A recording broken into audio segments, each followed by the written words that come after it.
ฮัลโหลสบายดี Good morning ทุกคน ตอนนี้ค่อยมาที่เมือง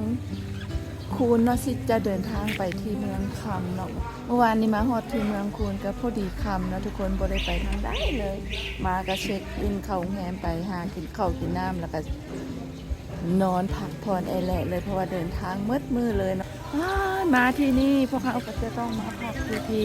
เงินผักนางตุ้ยนี่เนาะ อยู่ข้างตลาดนี่เลยเนาะ อันนี้คือยามเดือน4เดือน5เลยนี่นะแต่ว่ายามตอนเช้าค่ะนะจะมีหมอกลงกุ้มแบบนี้แหละ ยามโห้นยามเดือน4เดือน5นะทุกคน ตลาดนี่นะอยู่ใกล้ๆกับถาดที่เก่าแก่ที่สุดของเมืองคูนเนาะซึ่งว่าตั้งขึ้นตั้งแต่สมัยอาณาจักรพวนพุ่นแหละทุกคน ตอนนี้สิพาทุกคนย่างเข้าไปเบิ่งบรรยากาศอยู่ในตลาดยามเมื่อเช้ามาเป็นแนวใดเนาะ เดี๋ยวเราไปเบิ่งน้ำกันก็แล้วกันเนาะทุกคน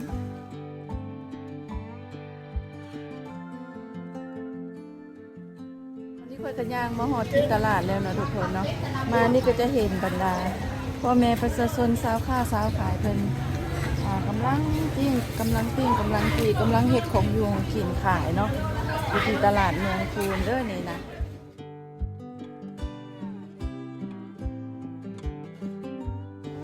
บรรยากาศนะทุกคนมาที่ต่างแขวงนะอย่าสุดไปนอนรับทับซิดอยู่แต่โรงแรมเด้อออกมาย่างเบิ่งตอนเช้าๆเนาะโดยเฉพาะตอนเช้าๆเดี๋ยวจะเห็นบรรยากาศเนาะของวิถีชีวิตของชาวบ้านอยู่ที่นี่เนาะอันนี้ก็คือตลาดเมืองคูนนั่นเองทุกคน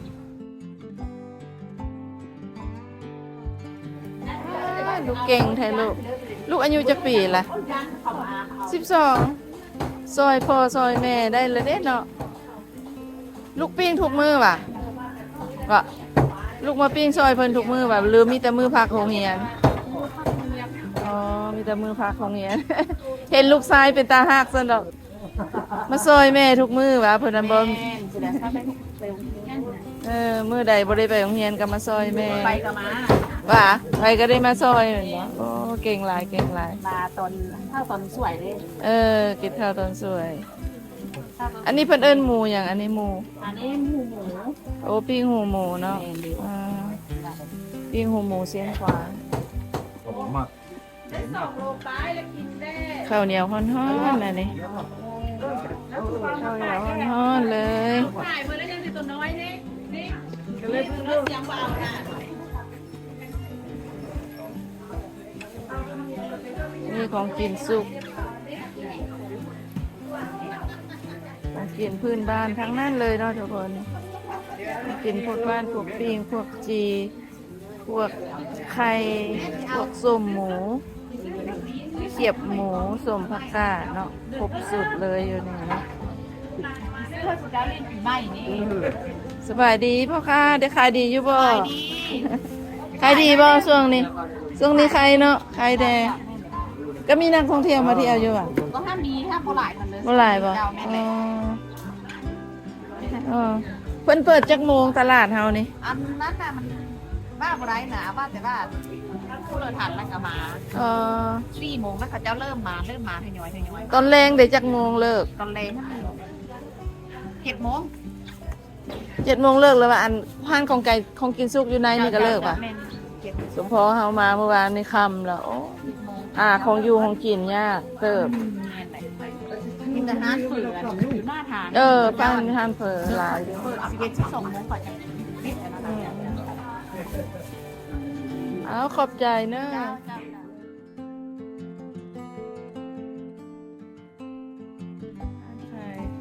ของกินซุกเนาะนี่ซุกแล้ววะ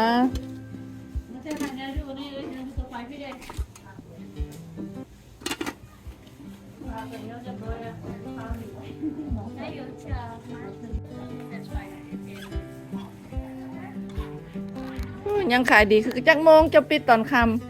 ำ7 โมงปิดแล้วห้านนี้ขายดีนะฮาน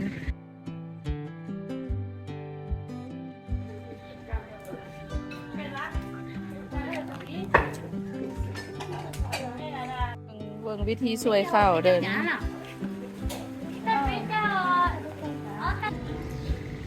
มาแล้วเปิดทุกคน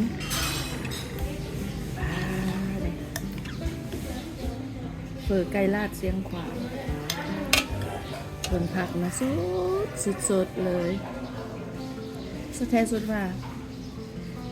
อยู่ที่นี่นะอากาศเย็นสบายดีขนาดเลยเนาะพวกมูคือกันว่ามันไปมานี่มันถึงมือฝนตกบ่หรือจังได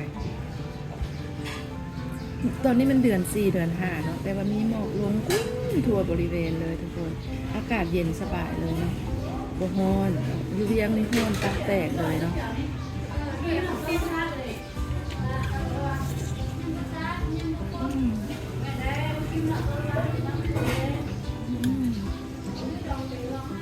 ไปมาเชียงขวางมาเมืองคูนเท่าใดนะต้องมาแวะกินเฟออยู่ห้านนี่เนาะห้านนะอยู่ใกล้ๆบ้านพักของทางอยู่ข้างตลาดนี่แหละนะทุกคนมี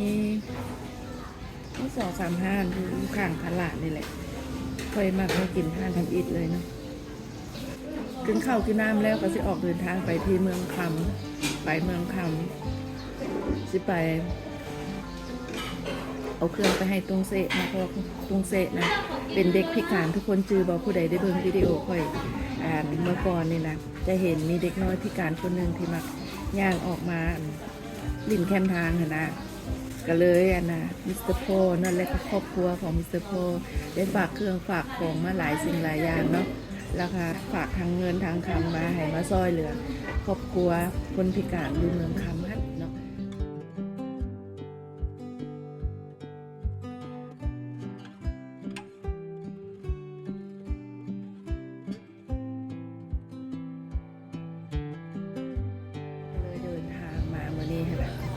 เลยว่าแล้วก็จะเอาเครื่องเอาของจำนวนหนึ่งเนาะเป็นเครื่องกีฬาจำนวนหนึ่งของมาดามออลดีแล้วก็มิสเตอร์สคิปนะให้พวกเขาไปบริจาคนะหลายพอสมควรเนาะแต่พวกเขายังบ่ทันได้บริจาคหมดก็เลยว่ามื้อนี้มาที่เมืองคำก็เลยสิเอาเครื่องกีฬาดังกล่าวไปให้บรรดาเด็กน้อยวัยรุ่นอยู่ตามหมู่บ้านต่างๆนะอันนั้นเจ๊มือหนึ่งมาจากหวดมาจากมวยนี่โอ้พอบางคนก็กินเฟอเนาะไม่ได้กินข้าวตามภาษาบ้านนอกบางเมื่อก็นึ่ง2 เทื่อหม้อนี่ค่อยมานี่เขาต้องมากินอยู่นี่ทุกครั้งเลย อาหารแซ่บแล้วเห็ดใหม่ๆค่ะนะไม่อาหารโบราณเพราะว่าดินของรักนะโอ้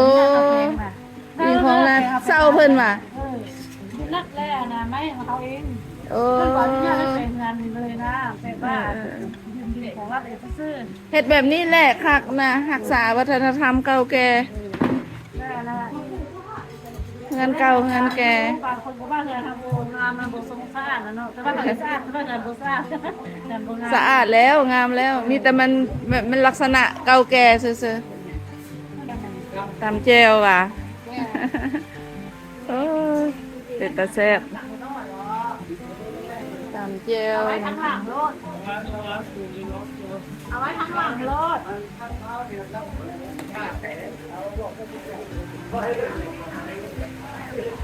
เจ้าขายสิ้นโลดอยู่แถวไหน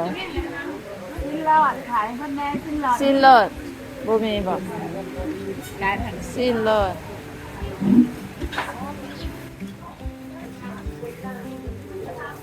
บ่มีสิ้นโลดว่าสาว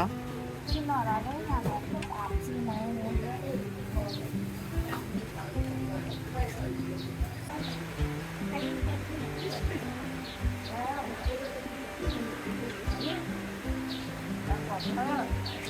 นั่นคือว่าเมื่อไปที่นั่งที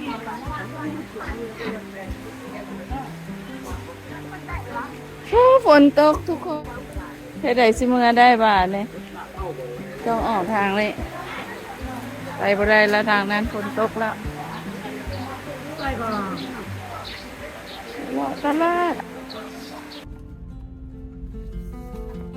ตอนนี้ออกเดินทางต่อไปที่เมืองคำเนาะทุกคน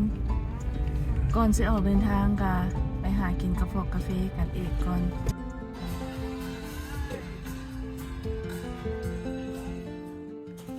ก็สิออกไปแล้วเด้อกันต้องได้ซื้อเครื่องเพิ่มเติมแล้วเพราะว่าเครื่องไปบริจาคเนาะเครื่องข้าวสารอาหารแห้งบ่พอเขาก็มาเอาอยู่ที่เติมเนาะเพราะว่า อยู่ในเวียงหันคันเราสิซื้อติดรถมามันก็นักรถหั้นนะก็เลยว่าบางอันก็มาซื้ออยู่พี่เอาเนาะเป็นการ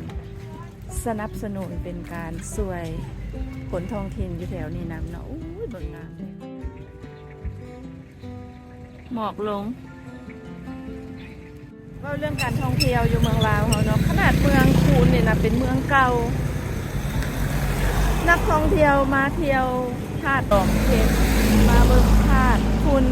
มาเบิ่งวัดเที่ยววัดแต่ว่าห้านคาเฟ่แม้แต่ห้านเดียวบ่มีทุกคนเพื่อสิต้อนรับนักท่องเที่ยวเนาะอันนี้นะฝากไปเบิ่งถึงแผนกแถลงข่าววัฒนธรรมเด้อเบิ่งคืนแน่เฮ็ดจังใดนี่นะมาโซกหากาแฟกินก็ยากนี่บ่มีเนาะห้านกระเพาะกาแฟขายก็บ่มีนี่มีขายกาแฟอยู่ว่ะอยู่นี่กาแฟน้ำเย็นมีป่ะกำลังเบาอยู่ว่าโอ้ยคนมาท่องเที่ยวหลายนี่เฮ็ดได้ He wanted to charge me 15,000 kip for iced coffee ฮะ for a small little tin. Yeah how He much wanted to charge me 15,000 kip. โอ้น้องน้ำ15 or 15 15, but I didn't understand. She said Salpan or some. Yeah maybe some you chip plant. misunderstand I pulled it out. you have it I got me coffee. I finally had it. โอเคขอบใจเด้อสาว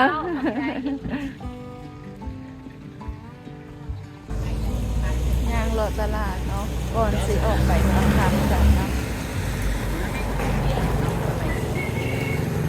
They did have chips with iced coffee in the fridge. The fridge วันนี้ฝนตกหลายห้านก็ปิดบ่เปิดเนาะ fridge covered. No wonder, they go like this. หมักไม้นี่ I got me more.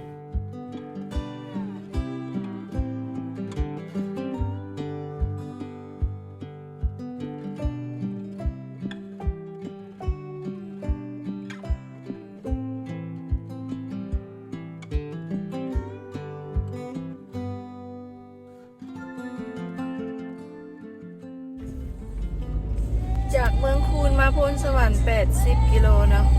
และตอนนี้เขามาฮอดพลสวรรค์แล้วจากพลสวรรค์ไปที่เมืองคำ50 กิโลเนาะทุกคนตอนนี้กำลังอยู่ตามทางไป ทุกคนเส้นทางที่พวกเขาเดินทางเมื่อนี้ครั้งนี้เนาะเมนประมาณจากนครหลวงเวียงจันทร์มาที่เมืองคูนก็ประมาณอยู่327 กิโลเมตรเนาะจากเมืองคูนมาที่พลสวรรค์ก็ประมาณ80 กิโลเมตรเนาะและตอนนี้พวกเขาจะเดินทางต่อไปที่เมืองคำอีก50 กิโลเมตร327บวก80นอนคืนหนึ่งอยู่ที่เมืองคูนตอนนี้ก็มาฮอดพลสวรรค์เลยแต่พวกเขาจะโบเวพลสวรรค์เนาะไปต่อกันที่เมืองคำเลยเนาะหลังจากนั้นก็จะขี่รถออกไปที่ศาลเมืองไปที่หมู่บ้านหลักเสา8นั่นเองเนาะไปหาหมู่บ้านเผามุ่งเนาะไปซอยเหลือ2 ครอบครัวเด็กน้อยพิการอยู่ที่นั่นเนาะทุกคนเนาะ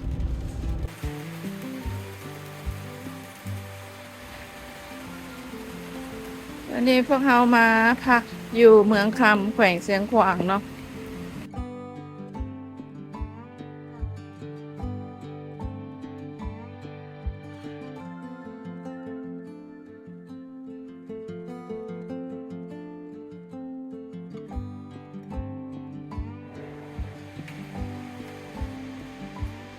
ตัวนี้มีแอร์ดิ2 ชั้นหน้าบ่ได้ห้องนอนเนาะคือ250,000เนาะ$11ทุกคนห้องก็กว้างใหญ่ดีอยู่เนาะสะอาดดี แต่ว่าสีสันก็พี่เลิกเลยสิพาให้เบิ่งเด้อเห็นบ่อันนี้บ้านพักแสงเดือนเนาะอยู่เมืองคำเงินพักอันนี้ใหญ่แหงเนาะหลายหลังอีก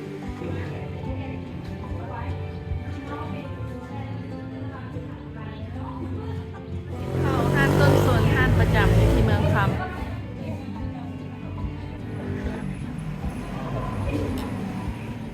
Cheese. cheese นี่แหละคือร้านอาหารต้นสนทุกคนไปที่เมืองคำเนาะร้านอาหารนี่เป็นเห็ดอาหารแซ่บด้วยผู้ใดมาเมืองคำนะมู่สกินข้าวกินเบียร์ที่ใส่กระมาที่ห้านนี้ได้เนาะ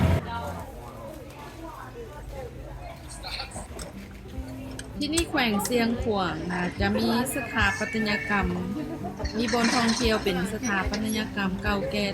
หลายบอนเนาะว่าจะเป็นการท่องเที่ยวธรรมชาติประวัติศาสตร์วัฒนธรรมแต่ว่าเสียดายเนาะอยู่ที่แขวงเซียงขวางนี่นะบรรดาหัวเมืองต่างๆนะยังบ่ทันได้มีร้านอาหารร้านคาเฟ่สำหรับนักท่องเที่ยวต่างประเทศเนาะมีเฉพาะแต่อยู่ในเมืองพลสวรรค์เนาะแต่ว่าเมืองออมขามยังมีความยุ่งยากสำหรับนักท่องเที่ยวหาดูหากินหาดื่มกันนะ Make some passes, Joe. Yeah, we'll take a 20th. Something to build on, you know. It's been one of the toughest starts to any kind of racing I've ever had. So, yeah, just need to keep building on it with the team and, yeah. You have to do like it. Yeah, that's I it. was doing it for slow motion.